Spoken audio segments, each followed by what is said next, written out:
ఈ రోజు punch పడాగలో question ఏంటి అంటే ఇదంతా నిజమా అని ఎలాంటి సందర్భాల్లో అనిపిస్తుంది? మా నాన్న ముందు తీసుకొచ్చినప్పుడు ఇద్దరం కలిసి తాగుదారా అన్నప్పుడు అలాంటి విషయాల్లో నమ్మలేకపోతాం అక్క.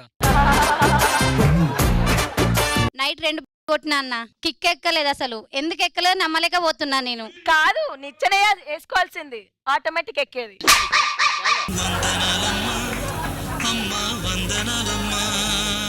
కదా, సో సింపుల్ కదా. My God, seriously.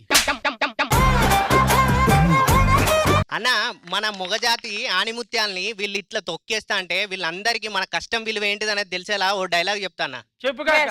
కడుపులో బిడ్డ మొగ బిడ్డ అని తెలిసి వాడు పెద్ద అయిన తర్వాత ఇతడా దొంగ ఇతడా అని ఆలోచిస్తున్న టైంలో ఎలాగోలా పుట్టేసి పెరిగేసి ఎదిగేస్తున్న టైంలో వాడు పుట్టింది వాడి కోసం కాదు, ఎక్కడో పుట్టిన ఎల్లమ్మ కోసం అన్న విషయం తెలిసి చదువుకొని జాబ్ చేస్తూ పెళ్లి చేసుకుంటే ఆ వచ్చిన అమ్మాయి మీ అమ్మ అట్లన్నది ఇట్లన్నది అంటే అమ్మ వచ్చి నీ పెళ్ళాం అట్లరా ఇట్లరా అంటే అటు కన్న తల్లిని ఇటు ఇల్లాలని ఏమనలేక అన్ని మూసుకొని మూల చివర్లో ఉన్న బార్లోకి వెళ్ళి బీరు కొట్టి అక్కడ ఉన్న భార్య భర్తలతో సోది పెట్టి బిల్లు కట్టి బండి పట్టి ఇంటికి వెళ్తే అక్కడ తల్లికి కొడుకుగా, భార్యకు భర్తగా, బిడ్డకు తండ్రిగా, అక్కకు తమ్మునిగా, చెల్లికి అన్నగా, ఇవే కాక బాబాయి, తాతయ్య, మామయ్య, బావా ఒకసారి రావా అనే ఎన్నో బంధాలను బాధలను మనసులో పెట్టుకొని పైకి నవ్వుతూ లోపట ఏడుస్తూ ఉండేవాడే అన్న మొగాడు.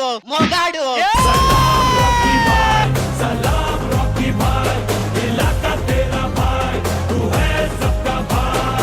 మొత్తం మొబైల్ లేపు ఒకసారి సెల్యూట్ కట్టండిరా.